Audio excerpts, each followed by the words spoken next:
Welcome to the second diary. I started a new project and dedicated myself to actually doing what I said I would in the last diary. You can draw in-game, or you can like draw on a canvas using your mouse, and then it will add that texture as a texture to the model. It's a lot less impressive, but it is a new mechanic, and I think that's a good milestone. This is a basic scene, you can see the 3D immediately. Nothing special, just the model, its skeleton, all that. Just a basic 3D scene so that I can see stuff. Most importantly, there's nothing new in the 3D, but I had to learn some 2D for what I wanted to do. They have their own cameras. The sub-viewport is very interesting. I can actually see like a prefab of what's inside of it.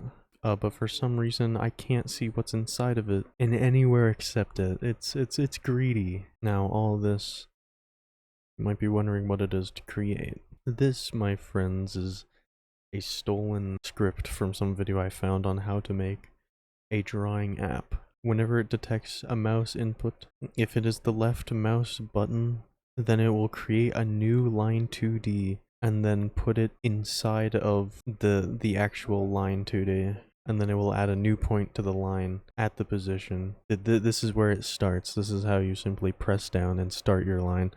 And then, if there's a mouse motion, it will continually add points at the position of the mouse, therefore creating a continuous line, or allowing you to actually draw it.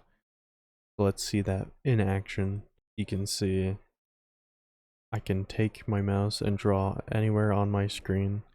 It's always going to be cubes, and it's always going to be kind of finicky if I go slow about it. And then we go to the main node. First, reparo, short for reparent, because the line currently isn't in the sub-viewport. This is where I reveal the point of this project is to learn how to draw a picture and then put that on a mesh.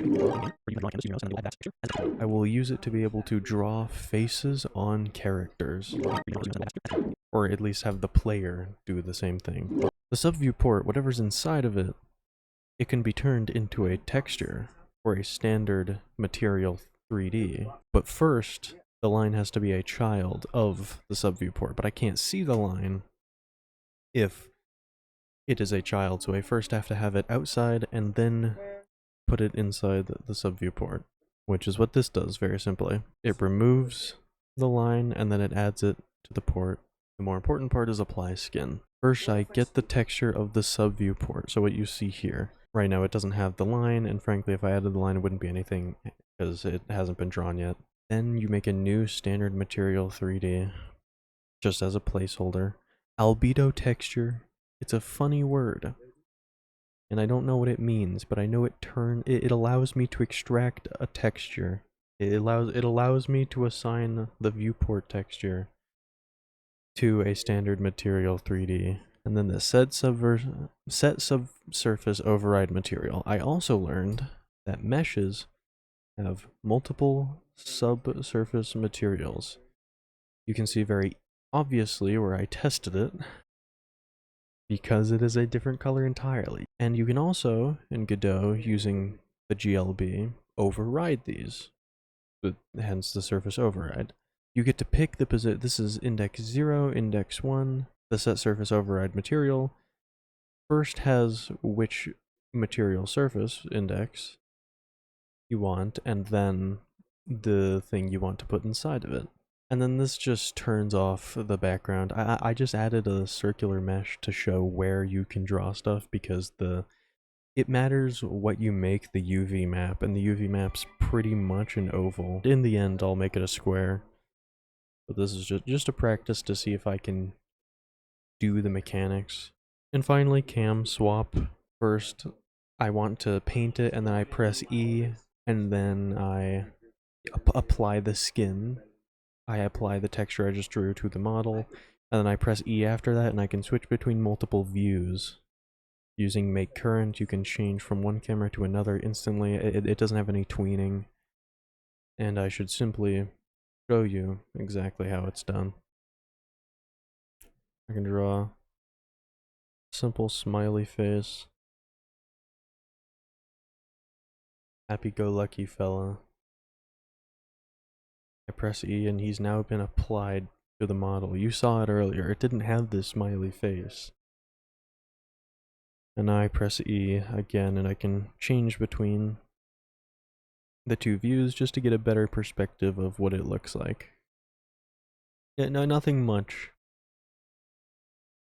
And it didn't take too long to figure out, at least nowhere near as long as the walking and swimming did. But one major thing I learned, referring to nodes, such as using node 2D script and then trying to refer to the mesh of a character when it's in a preloaded scene.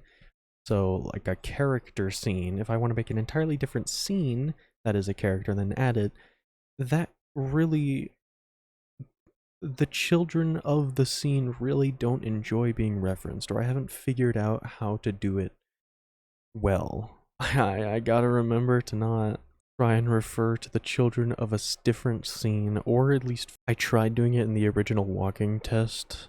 I tried to add this functionality, but the character's model was deeply nested in a scene, and I couldn't figure out how to reference it, so it's instead every node is inside of a single scene. I think I want to try and work on procedurally animated walking. I think I have a system in mind. I think you can mess with the bones of a model in Godot, or at least program them. That's I mean that has to be how ragdolling works. You wouldn't be able to make a model ragdoll if you couldn't program individual bones.